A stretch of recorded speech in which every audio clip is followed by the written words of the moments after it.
Welcome to episode number 275, where I'm speaking with Kamalesh Ginger Hooven about pranayama. We talk about the energy of prana, how pranayama aids in healing the body and mind, and the different types of pranayama: heating, cooling, and balancing. And Kamalesh takes us through different types of practices. So please stay tuned.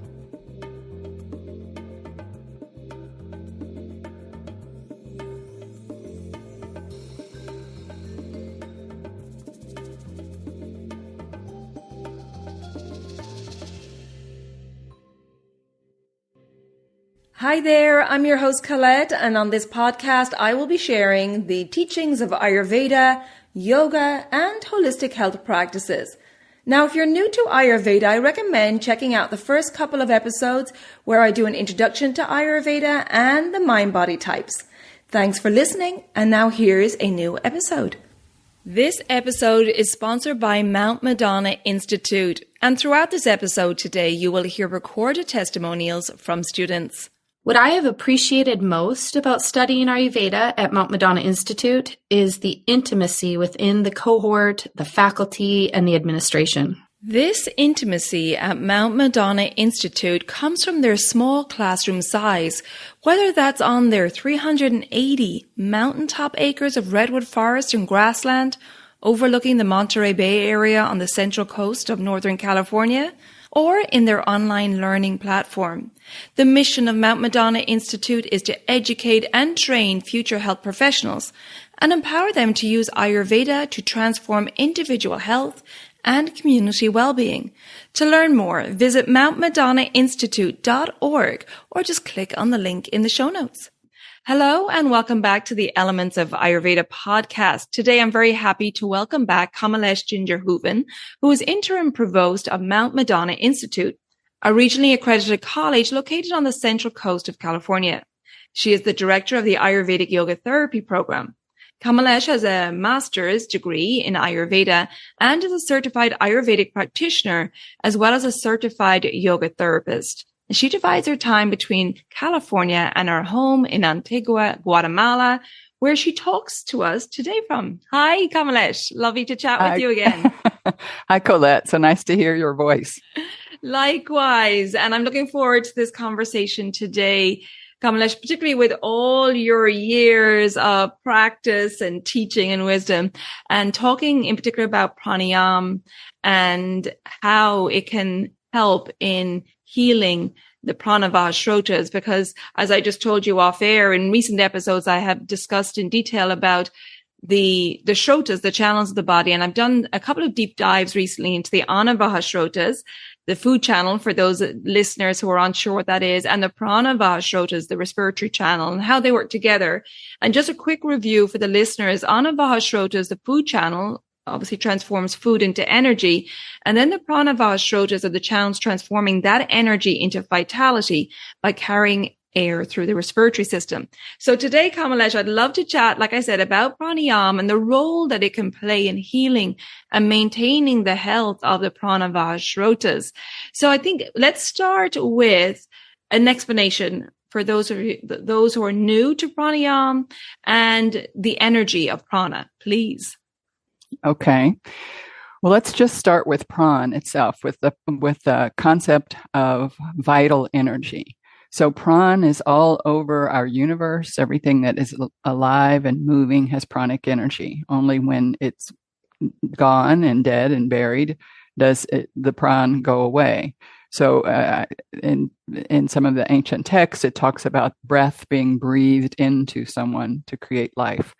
So that's the same thing today, that pranic energy is all around us, and we bring in prana from the universe around us through the respiratory system. So the breath comes in and nourishes us, and the breath goes out and nourishes everything around us that needs CO2. So it's a very symbiotic relationship. But the air, it actually brings in that pranic energy. So pranayama, the word prana, yam means restraint, or to hold something back, right? To restrain it. And so pran, it would mean to hold that prana back. If you look at it with pranayam, because often it's ayam, which would mean expansion of rather than holding back, it could be expanding the breath. So basically, pranayam is controlling the breath using the inhale and the exhale with intention and a purpose to increase pranic energy or to move it in certain spaces or directions. How's that? That's amazing. A great explanation. And of course, we're going to delve deeper now, which is great. So I have talked in previous episodes about the vagus nerve and how that passes through the diaphragm. And so that has a lot to do with the healing power of pranayama and how it can help maintain the health of the Prana Vaha Srotas and of our mind as well. So can you talk a little bit about that and how pranayama aids in healing? So the diaphragm is controlled by the phrenic nerve and the vagus nerve. So both of those nerves, when we're in our rest and digest state, are innervating your diaphragm. Right now, you're breathing, right? You're not even thinking about it. There's no pranayama. You're just breathing. There's no control. Everything's just happening at once. And that's because these two nerves are telling your diaphragm to contract and release at regular intervals. They are letting the universe breathe you. So you're being breathed until you actually consciously control the breath yourself. So the nervous system, our entire nervous system that's bundled into our spinal cord, work together and all the way through and are also affected every time the diaphragm is moving back and forth. But when you're in this rest and digest right now, like just not paying, hopefully you're sitting down, hopefully you're not doing a lot of running or anything now. If you are running, just stop for a moment and listen and let your diaphragm inform you with what's happening. So just kind of notice for a moment, where is your breath? Is it in your belly? Is it in your chest? Do you kind of find it at the bottom of the ribs, but not quite in the belly? What I kind of call the mid-range. All breathing happens because of the diaphragm. So when we say belly breath, we're not saying your air is moving anywhere into the belly. We're saying that the diaphragm itself is contracting downward. The diaphragm contracts. It looks like a stocking cap sitting on top of your stomach and your liver. And every time it contracts, it either has to move down and push the liver and the stomach out of the way a little bit, or it has to move out and push the rib cage out of the way. It has to go one way or the other or both. So we find our breath and we see what our tendency is. Sympathetic breathing is when we have that rest and digest has gone away and it's fight, flight, freeze. It's that panicky thing, that stopping breathing where the breath is at the top of the chest, the very, very top, close to the clavicle. And so we can control, if we can think about it, if we can pause and put ourselves into a mood to think about it, we can control the breath that will affect that mood of fight, flight, freeze, and bring ourselves out of it if we can manage that control, that's why we're talking about pranayama and yoga, because hopefully yoga would give us that one pointedness to be able to recognize where we are and control it in some fashion. Yeah, absolutely.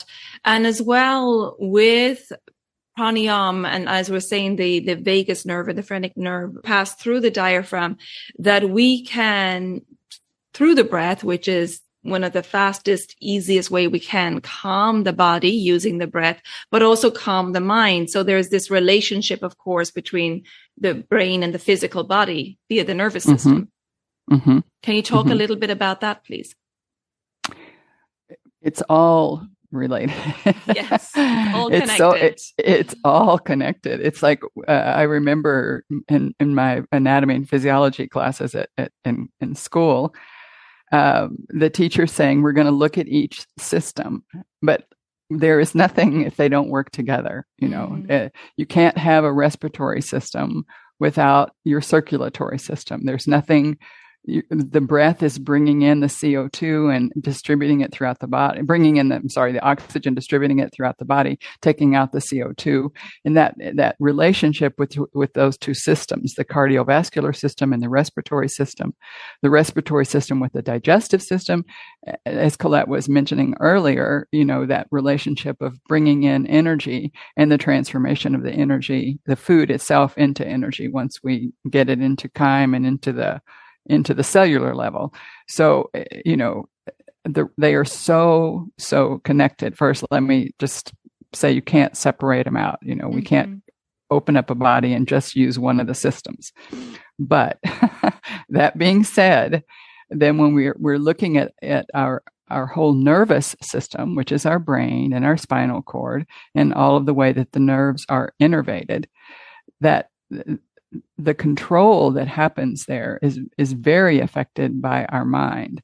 And in yoga lingo, we would say by manas, the recording faculty that helps us to remember, and also from buddhi, which is our intellect, which is the sort of cosmic pool of knowledge that we are able to draw from. And so those two things together help us to see how using the physical system. We in Ayurveda, we sometimes will give an herb and we'll give a food and we'll give a this. You always have your breath. That's a tool you carry with you 100% of the time. So when you begin to see how just some simple breathing techniques can affect the whole mind body complex, then it gives you much more self-control, because you don't have to take a pill or not eat a food or eat a certain food. You can also use your breath. I think that's empowering. 100%. And that's why I always want to drive home this point, because I think we disregard it sometimes. And for some reason, we're always looking for something external, maybe because we don't have that confidence or we don't feel empowered, or that we think it should be more difficult than this. And right. I'm always trying to drive home the point. No, we have this practice, which is free, easy. That's so easy to implement. You have it within your ability to do it. You don't need any extra guidance besides from maybe understanding the different types of pranayama. But it really is, as you said, empowering to know that you can really control the state of your body and mind using the breath. And that's what essentially it is, right? Like, as you said, energy control. Absolutely. And I think sometimes when you try a little breathing and you see that it has an effect, it can be really helpful, but it's also sometimes a little, I think, and this just may be me, a little scary to realize how much power you really do control over your thoughts and emotions. Yes. To realize that, maybe I could fix that myself. Yeah, that's true. It's like sometimes it's like, can I just hand this over to somebody else because I don't trust myself sometimes. Right. And so I think it helps also with not only empowering us, but giving us this sense of self-responsibility that we really can make a difference in our feelings and our state of mind. Because anytime we are finding the breath in perfect balance, where we are like riding the breath, then our mind is calm. My teacher, Baba Hari Das, would say, well, he wouldn't say, he was silent, but he would write on his slate, where the mind goes, pran goes. And the reverse, where the pran goes, the mind goes. The two are completely related.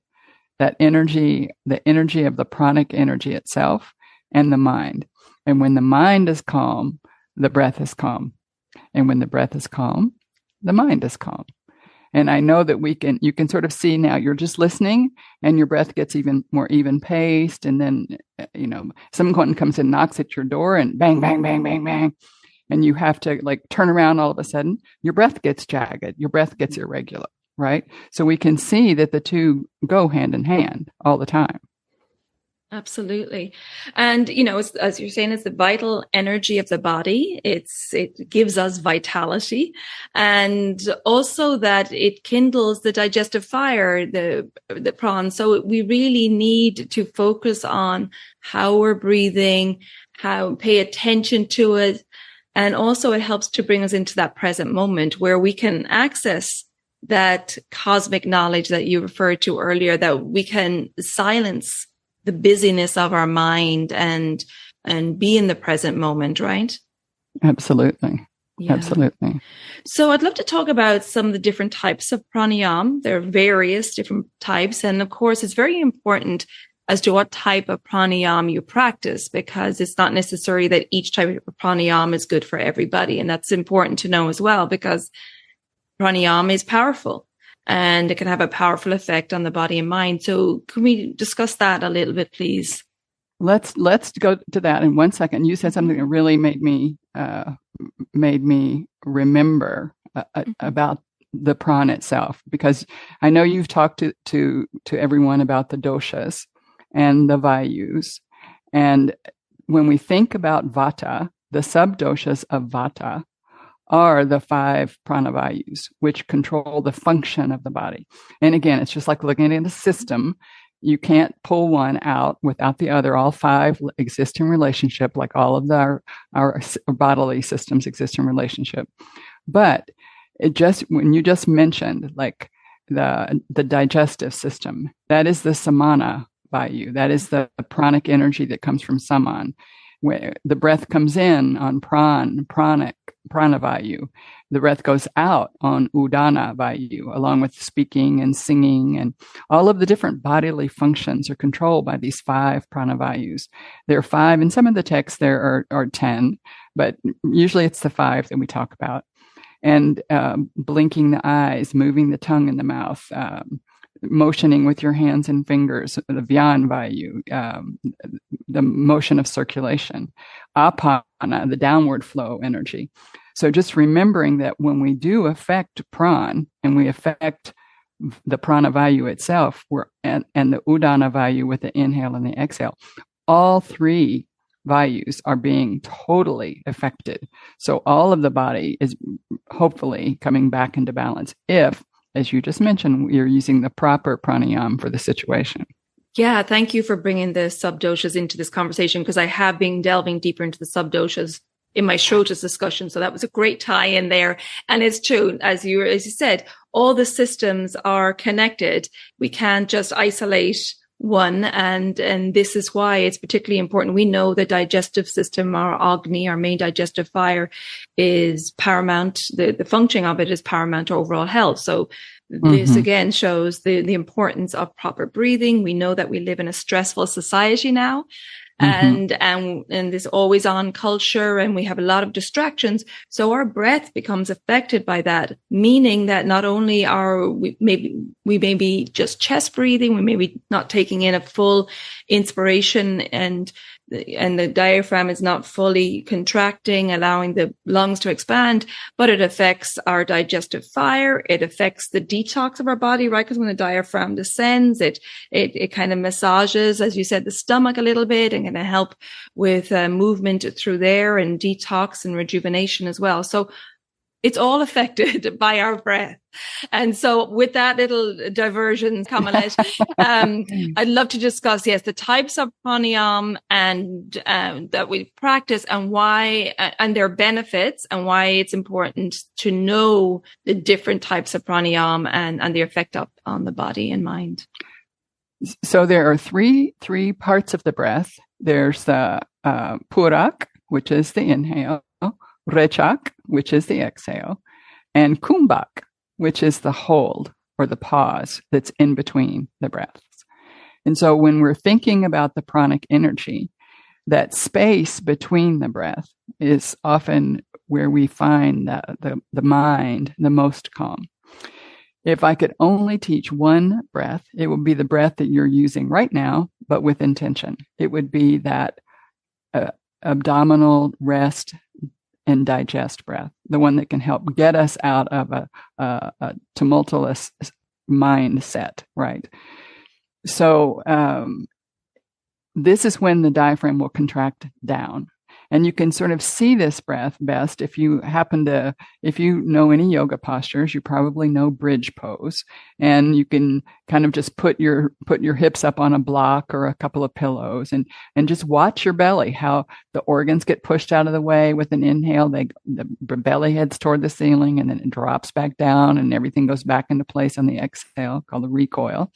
So that inhaling expands the abdominal region, and then it falls back down, and the inhale expands the abdominal region. So it's easy to see when you're lying down. It's easy to feel if you're even just lying in a supine position without your hips inverted. But sometimes it's not so easy to see or access when you're seated. So just for you to know that. And a lot of people unintentionally, what we call reverse breathe. They breathe in the reverse way. They'll pull their belly in when they inhale to try to expand the chest. And so we don't want that to happen. So just for a moment, if you don't mind, just go with me for a second. Just put your hands, unless you're driving a car, don't do this. Put your hands on your belly. So just gently, very gently, just put your hands on your belly. And then using your abdominal muscles, as you exhale the breath, pull your belly toward the spine. Just pull it in. And then release the belly and let the breath come in there. And exhale, use your muscles, use your abdominal muscles, pull the belly to the spine, not so forcefully. And then release the muscles and let it come in. 2 more. Exhale, belly to spine. Release and let the breath come into the belly. And then do 1 more. Exhale, belly to spine, pull it in firmly but gently. And release and let the breath come in. And for a moment, watch your mind.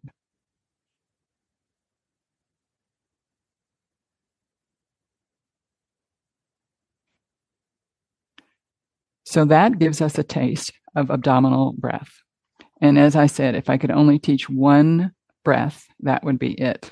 Because we often will take ourselves into the chest, into the high chest, and not expand our ribs and not expand anything at all.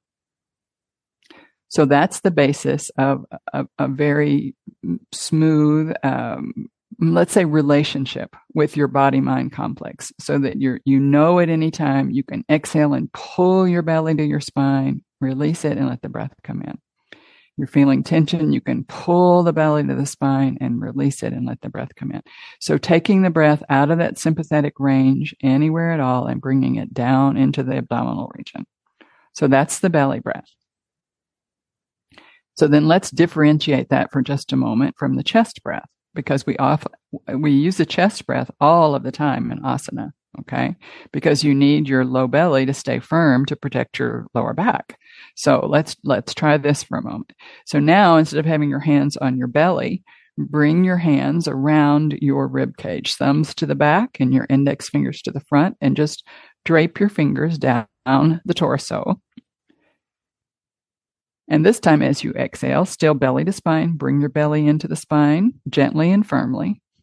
And then inhale into your hands. Bring the breath into the ribs, low ribs. Spread them side to side. And then exhale, the lungs will recoil. They'll come all the way back in. The ribs will come right back into place. Keep the belly firm and inhale into the ribs. So the belly is not in this at all. We're exhaling, but it's low in the rib cage, right down where your ribs end, and then bring it in. Just spreading the ribs side to side, front to back. A lot of people don't have a lot of movement there because they haven't been exercising the area. So just like any pose or asana or exercise, we have to practice this. So bringing the breath into the chest region, belly stays stable, low back is supported, and then exhale, lungs recoil, ribs fall back into place. And then fall back into your natural breathing pattern for just a few moments. Notice the difference.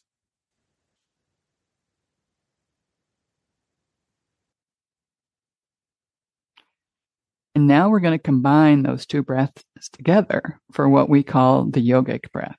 Okay. So we're going to start all together with an exhale. So exhale the breath out, belly to spine. As you inhale, release the belly and let the breath start there. And then pull that same inhale into the chest, low ribs, front, back, side, side. Top of the inhale, slight pause, and then exhale slowly, gently, smoothly, evenly. When you get to the bottom of the exhale, a little tug to your belly. Then release the belly, start again. Inhaling belly, draw it into the chest. The belly will recede all on its own as the chest expands side to side, front to back. Top of the inhale, a slight pause, and then exhale out slowly, smoothly, gently. Little tug to the belly, and then inhale belly, chest, pause, and exhale. You must fully exhale, fully exhale to have space for that negative pressure for a perfect inhale. Little tug to the belly, release the belly, inhale belly, and then bring it into the chest. Same inhale, belly comes back as the chest expands. Front, back, side, side, whole barrel of a breath. And then at the top, a slight pause, and then exhale it all the way out. Mindfully, slowly, complete exhale. And then when you get to the bottom, just fall into your natural breath pattern and watch the mind.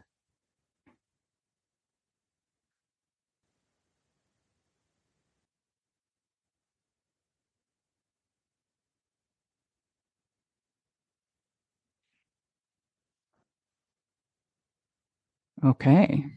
So if I could teach a second breath, I would teach abdominal, and then I would teach the yogic breath, but you have to teach the chest breath in between, so people really understand that it's not high chest until the rest of the chest is filled. So it might make it up close to the clavicles after a few years of practice, but generally it's going to be what I call sports bra area. Mm-hmm. It's going to be that whole area where everybody knows where a sports bra goes, the bando. It would be that whole area that is expanding with that chest inhale. And then the belly comes in when that happens. But you start with the belly so that there is a drop to the diaphragm and expansion is possible. It gives you a lot more space. So those breaths are basic. The three breaths, knowing if it's a chest breath, if it's an abdominal breath, or it is a yogic breath. And again, if I could only do one, it would be the abdominal breath, because that's the one that really activates our parasympathetic nervous system and brings us more consciously into that rest and digest state. Studying Ayurveda within this established yoga community promotes the actual practice of the study, making Ayurveda truly a way of life. After all, it starts with the individual. Since 1978, Mount Madonna Institute has offered a yoga teacher training and advanced yoga studies, along with continuing education courses. The College of Ayurveda launched in 2006 and offers the following stackable certificates and a degree. Ayurvedic Educator consists of 6 months of online coursework that prepares the student for a career in offering diet and lifestyle support to healthy individuals. Ayurvedic Health Counselor is a NAMA-recognized 12-month educational program for a professional career as an Ayurvedic health counselor. Ayurvedic Practitioner is a NAMA-approved 20-month educational program with an additional training in pathology and disease management. The Master of Arts degree in Ayurveda is a graduate-level professional training that confers mastery and excellence in the field of holistic wellness and integrative healthcare. The program is accredited by the Western Association of Schools and Colleges, WASC. To learn more about these programs and to register, visit mountmadonnainstitute.org or just click on the link in the show notes. But let's say that you've been doing belly breathing for a long time, and you now have been doing yogic breath because you've differentiated between a chest breath, and you want to move into some other pranayama practices. So there are heating practices, and there are cooling practices, and there are balancing practices. For example, most of you probably have heard of Nadi Shodhana, often called Aloma Viloma, sometimes taught completely differently, the two practices. But just for you to know, that is when you're breathing in one nostril and then breathing out the other nostril, and then staying on that same side, creating a horseshoe-like effect, breathing in that nostril and then out the first nostril. So it's like a horseshoe coming in, usually through the left, out through the right, in through the right, and out through the left. So depending upon the teacher and the school of thought and also the purpose behind it, my teacher, Babaji, would teach us to use a full yogic breath for Nadi Shodhana. And Nadi are our energy channels, and that's the channels of the whole body. So this purifies our all 5 prana vayus, working primarily on the nadis Ida, the cooling lunar nadi channel, and Pingala, the solar energetic channel. So these 2 channels are balanced left and right side of the body. So the breath itself, we use a full yogic breath in our practice, and then I'll explain the other one too. So you're just inhaling belly and then chest through the left nostril as you close off the right with the thumb. And then once you're at the top, that is where I love to talk about the pituitary and pineal gland because it stimulates that area. And then going out the right nostril and then coming in the right and out the left. I can take you through a round in a moment if we like, but just to see that it's bringing the breath in, taking the breath out, bringing the breath in, taking the breath out, affecting Ida through the left and Pingala through the right, and Pingala through the right and Ida through the left. So just balancing the whole body when it's done with a full yogic breath. It also can be done with more of a chest breath, so not taking the breath into the belly, where you're just doing it with more force. And that depends upon your practitioner. If your practitioner is also a yoga therapist, often they may prescribe one or the other, right? Either doing a full yogic breath with Nadi Shodhana, or Aloma Viloma doing more of a chest breath only. So those 2 practices balance the whole body, both sides, left and right. Now there is a practice that takes 1/2 of that if you need heating, called Surya Vedana. So you're inhaling through the right nostril, exhaling through the left. Inhaling through the right nostril, exhaling through the left. And so it's making a circle. The breath always comes in the right, always goes out the left, always comes in the right, always goes out the left. For example, if you're going to take a test, or you have a meeting with somebody that you would like to have a positive effect on, and you need a little more energy, a little more oomph, then that Surya Vedana might be the perfect thing for you. And then if not, Chandra Vedana, which is the opposite, bringing in through the left nostril, out through the right, in through the left, out through the right. We often call it with the kids the circle breath, inhaling left, exhaling right.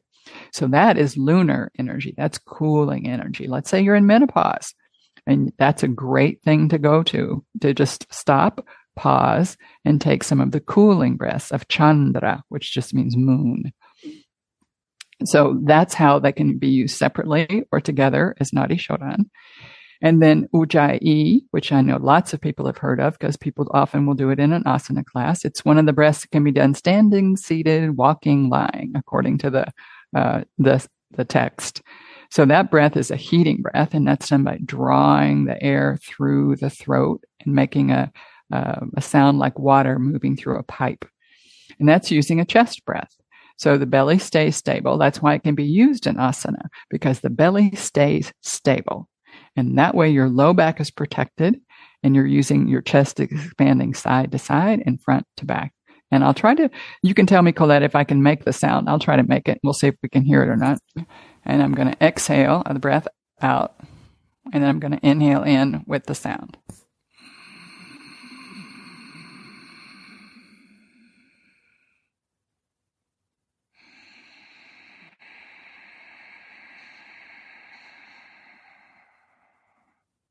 So I don't know if you could hear that or not. Yes, that was perfect. That was perfect. Okay, so good. the sound should be audible to you, right? Because I think sometimes there Yes. can be too much force. It should be audible to you, but not to everybody else in the room. Yes, exactly. Yes. And Babaji's method of teaching us, we only do the sound on the inhale and we exhale out the left nostril to keep it cooling and balanced. That was just one of his ways of teaching us a little bit differently with Ujjayi pranayama. Interesting. So we would inhale with the sound, that water pipe sound, and then pause at the top, 2 to 3 second pause, and then exhale at the left nostril if you were heated. Otherwise, you would just exhale out both nostrils, but with no sound. Mm. And then, of course, I've been to other teachers who have taught it on both the inhale and the exhale. But just to remind yourself, if you're going to a class and you get heated, that's not the breath to be doing in the moment, exactly. Right? Just stop that and just breathe. But sometimes we will overly heat ourselves in a class. Let's say it's a warm day. And maybe you've gone to hot yoga on purpose and you're doing that heating on purpose because you've got too much kapha and you need that. But if you're a pitta and you're already warm and you're in a class where it's warm and you do ujjayi, you might get to the parking lot and just cuss out everybody around you who, you know. You got to let that steam out somewhere. Yes. It's got to go somewhere. But very good point you make, because as we know, Pitta has a tendency to push and, be intense. So a lot of times that Ujjayi breath can be intense and forced. So yes, a very important point to make. And there is a perfect breath for those of us pittas. There are two of them. One may be accessible one is accessible to everybody. The other one may or may not be accessible because it requires a rolled tongue, and not everybody can roll their tongue genetically. So if you can roll your tongue, you have access to 2 cooling breaths. And if you can't, then you have access to 1. But it's shitali, which just means cooling, and it's a belly breath. And you're going to use an open mouth. And we always talk about not mouth breathing, but we don't want to mouth breathe on a normal day. But this is a pranayama where we're using it intentionally. And if you want to try this, unless it's freezing cold where you are, but if you have a heater on, you can do a couple of them and just see how it makes you feel. So with this one, we are using the belly. So you may need to put your hands back on your belly if you found that a challenge to do anyway.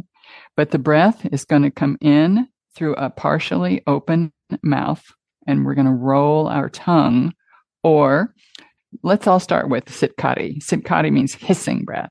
So we can all do this. Let's put the tongue, just try it out for a second, tongue where the upper palate meets the teeth, and just point your tongue right in that direction. And then put a big smile on your face. Okay, that's going to be the way we inhale. And our exhale is going to be just out the nose normally. So let's try this together. Belly to spine, exhaling out the nose. And then place the tongue and inhale through the mouth.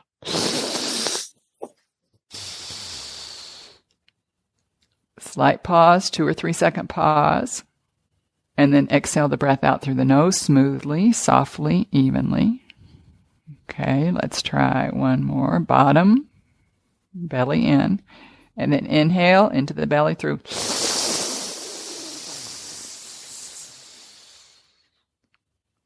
Pause. Let the breath out through the nose. Nice and slow and smooth. And then at the bottom, belly to spine. And then inhale belly.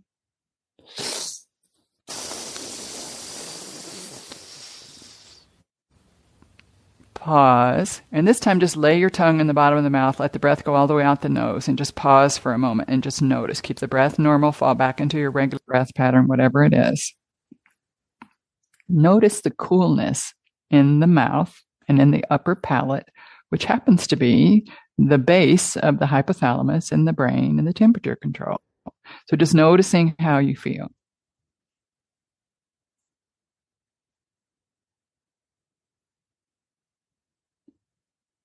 Good. And for those of you who do roll your tongue, then you can do the shitali tongue if you would like, instead of doing the hissing breath.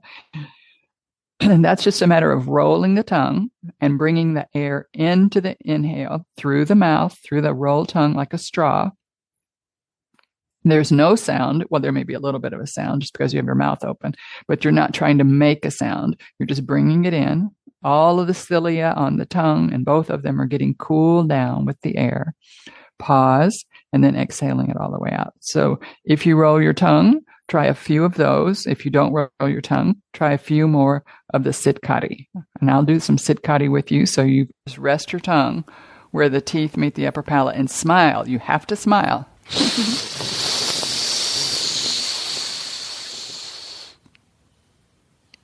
And then a slow, smooth exhale out the nose.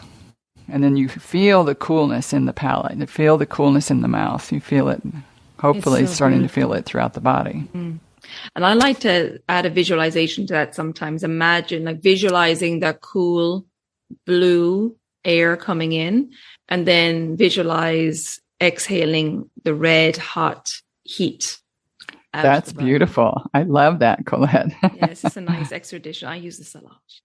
To calm I can't imagine why. Just to calm. Pitta to pitta. Exactly. But yeah, I think it's just so powerful, isn't it? It's just all these pranayama are so powerful. It's wonderful. It truly is. Mm. Then there's some other really simple, safe pranayama that I want to make sure that people do know about. One is just called Dirga Rechak, which means long exhale. That's all it means. So you bring in an inhaled breath, however you want to bring it in, belly, chest, yoga, whatever you want to do, just bring in a breath. And then you try to make the exhale as slow and smooth and even as you possibly can. You're just exhaling, really elongating the exhale. And at the bottom of the exhale, you just take in the next inhale the best you can, most efficient inhale you can. And then again, focusing on the exhale. Just lengthening it, smoothing it out, keeping it even and soft. And then at the bottom of the exhale again, just bringing the breath in and trying again. That is a wonderful, wonderful breath to refine pranayama.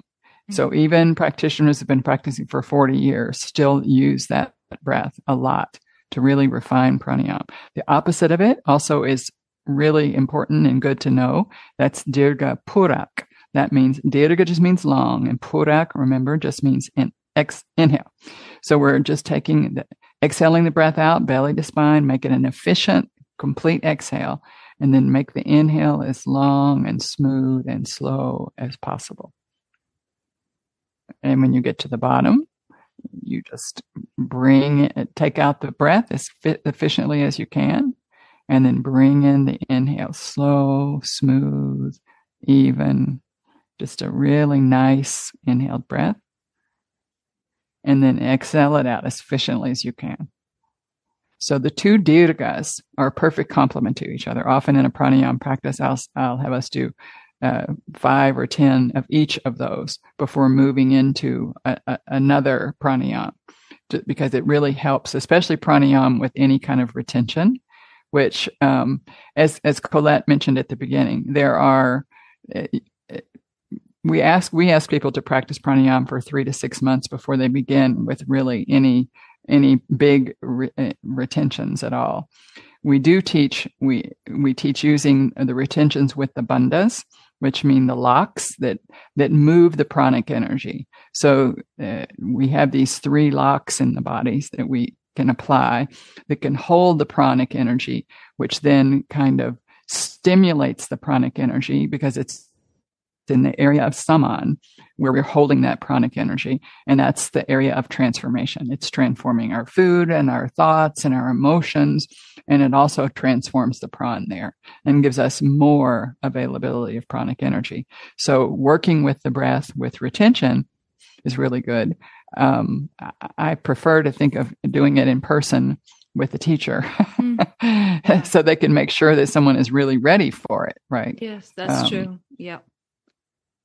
There is one that I love to show everybody kind of how Babaji taught it, because, or at least he taught a lot of people differently. He was an Ayurvedic Vaidya. He knew everything about Ayurveda and began teaching us Ayurveda when he first came to the States. He came in 1972, and Ayurveda was just part of his teaching, right? Dr. Lod said Babaji was probably the first to bring Ayurveda to the States. So anyway, he taught us Kapalabhati very differently.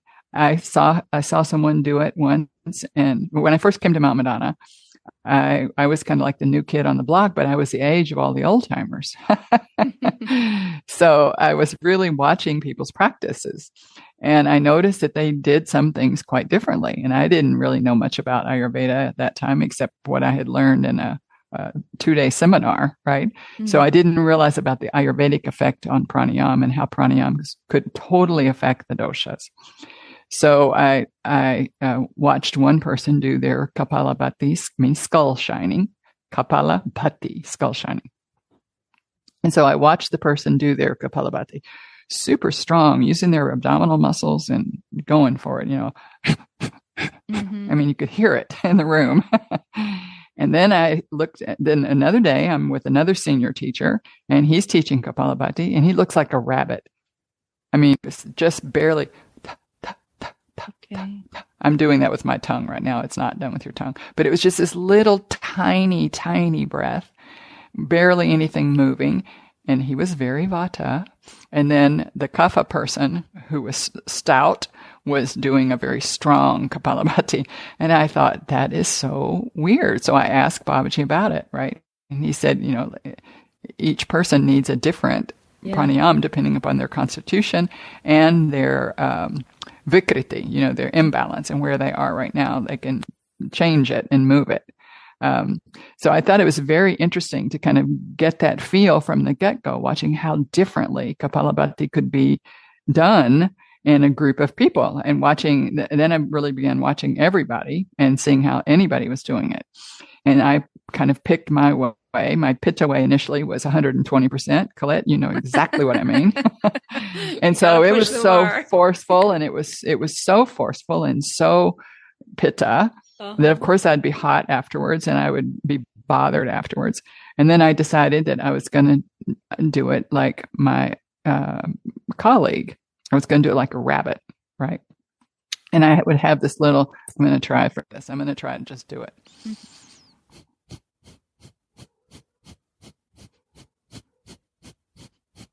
I don't know if you could hear that. Yes. But that was it. Okay. And then I finally got to where my Kapalabhati is today, which is a little bit in between those.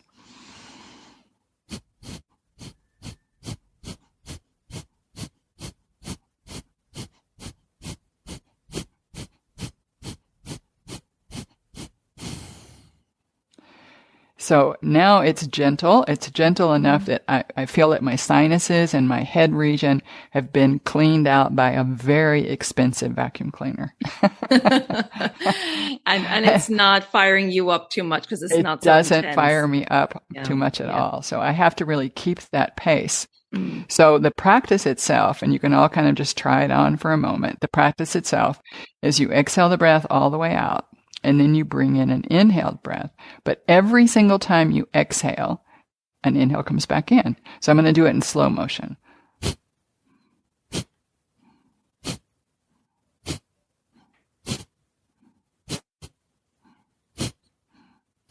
In other words, every single time I exhaled, I got in an inhale. Every single time I exhaled, I got in an inhale. So sometimes beginners will go... They kind of just run out of breath completely because then you need to focus on your inhale. You don't give it any sound, but you just make sure that you're inhaling, inhaling, inhaling, inhaling. And then with time, it gets quicker without you having to do anything. It just all by itself, instead of being, it goes. And every single time there is an inhale, and you will feel it and you'll notice it. So you can go for, 60 to 80 little puffs of exhale and then do it again. I like to go for rosaries. So I like to do 108 or 52 of 54 to complete it of 108 rosary. So that breath can be super clearing for anyone who has, if you have a sinus infection, you wouldn't do it. But if you just have like sinus issues your whole life, it's the perfect practice. And it is a pranayama, but it's also a shat karma, which means cleansing practice. It's one of the 6 actions for cleansing. And so it's truly a magnificent practice to get the whole head region really clear. If you don't feel it in your head, if you just feel heat in your belly, you're not doing it properly. So that's again why you need a teacher for pranayama. Yes. And it's a great tip now because we're coming into pollen season and a lot of allergens in the air. So this is a good one to practice. But also really great that you told that story about when you arrived at Mount Madonna Institute and seeing how different people were practicing. It's so important to understand your birth constitution, understand if you have a current vikriti, a current imbalance, and what you need. And that's what we teach in Ayurveda and yoga. It's about listening to your body and what you need that day and making decisions from that place about what you need, not what was on the schedule, not what's in class that day in your yoga class, but really choosing what's best for you. Amen. Yeah. And so did you want to share anything else about pranayama? Well, just to encourage people to really try it out. And you don't need to try anything more complicated than abdominal breath. Yes. And then if you want to get fancy, try some dirga rechak, some long exhale, right? Just those two things together are such peaceful practices, they can bring your mind into a state of relaxation. If you were to go to a psychologist or psychiatrist who knows about breath, and lots of psychiatrists do, they have plenty of med school, often they will show you how to get out of a panicked sympathetic reaction. And it's that way of belly breathing. It's to exhale belly to spine and then drop the belly and let it come. And then exhale belly to spine and then drop the belly and let it come. So just really allowing yourself to do some abdominal breathing to bring your mind into that quiet state. And then I really recommend the Durgas, whichever one is easiest for you. So for some people, it's the easiest, the long inhale. So whichever one, or do both if you have enough time. But if you only had 5 minutes, let's say, and you're willing to dedicate 5 minutes a day to the pranayama, then I would say start with abdominal breathing for 3 minutes and then do 2 or 3 minutes of one of the Dirgas, either the Rechak, the exhale, or the Purak inhale. And just watch the kumbhaks, just watch the pauses between those breaths. Just watch all of the pauses whenever you're breathing. Just notice if you're in the pause between the breath. Well, and those 3 breaths are good for everybody. Everybody. Yeah. And as is Nadi Shodhan, good for everybody. Exactly. Yeah. And Nadi Shodhan is another great breath and very balancing, as you said. And the nice thing about the breath practices, you can, when Nadi Shodhana, you're doing the alternate nostrils. So that's something you're probably practice in private. But for the rest of those, you can practice if you're feeling stressed out and about. You can do your deep belly yoga breath and nobody needs to know. Absolutely. And Georg Fairstein, one of my early teachers, had us do Nadi Shodhan with no hands. He said, I want you to envision bringing it in the left nostril and out the right. He said, I have full confidence. If I were to put a mirror to your nose, you will be able to do this. Yeah. And he just had us do it visually. And I thought, that's the perfect way to do it. And so when I've had people who have an arm injury or a hand and can't do it, I just have them visualize it. And that you can do anywhere.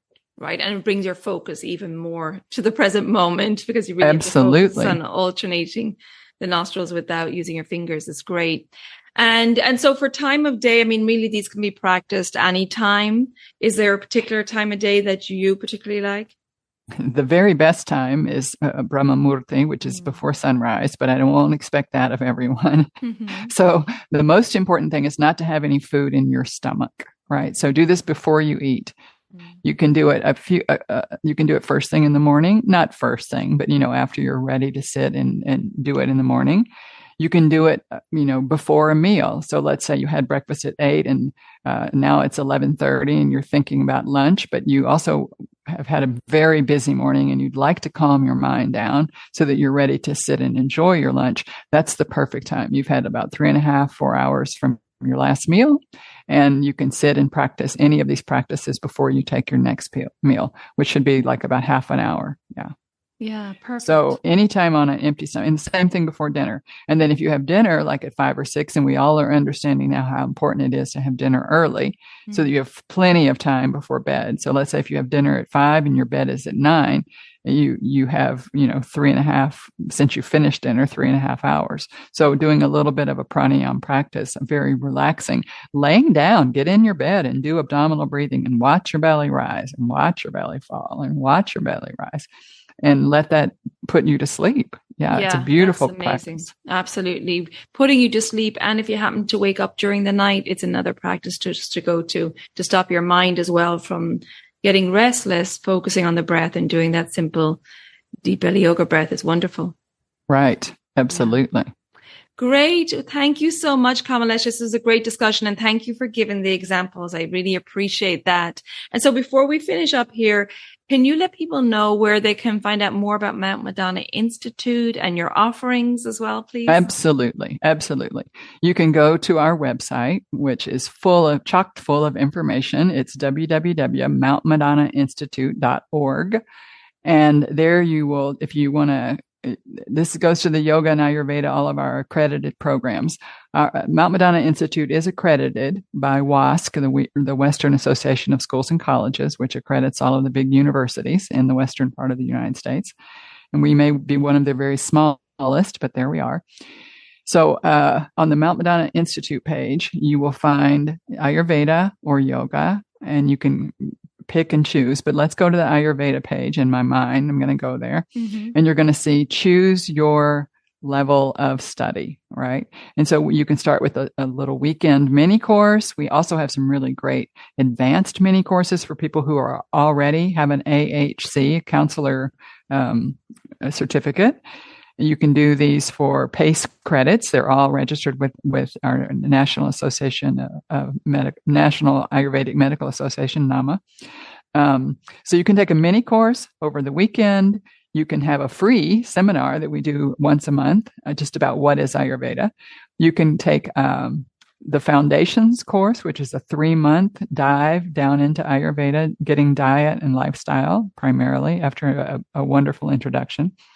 And then you can take the 6 months online, and that foundations can be online, or and the educator can also be online.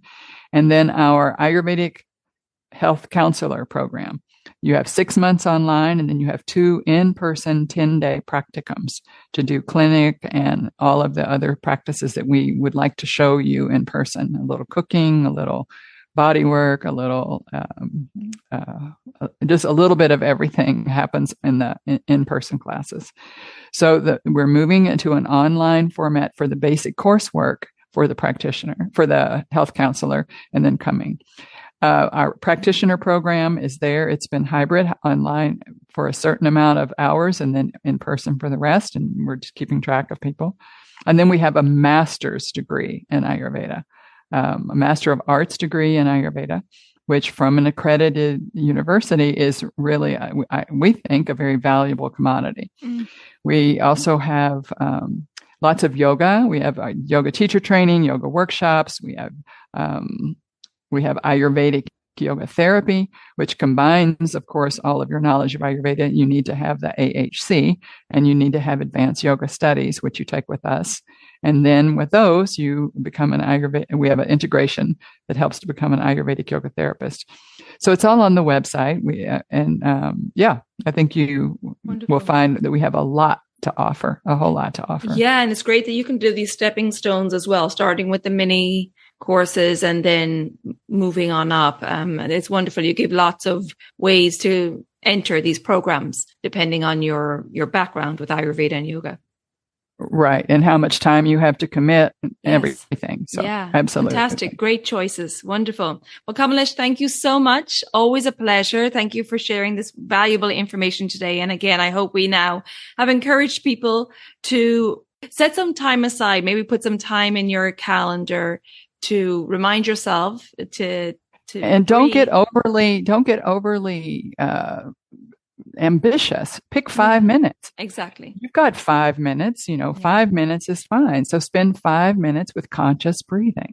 Kamalesh, thank you so much. And thanks, I Colette. hope to talk to you Always again a soon. pleasure. Ciao Okay. for now. Take care. Bye-bye. Bye.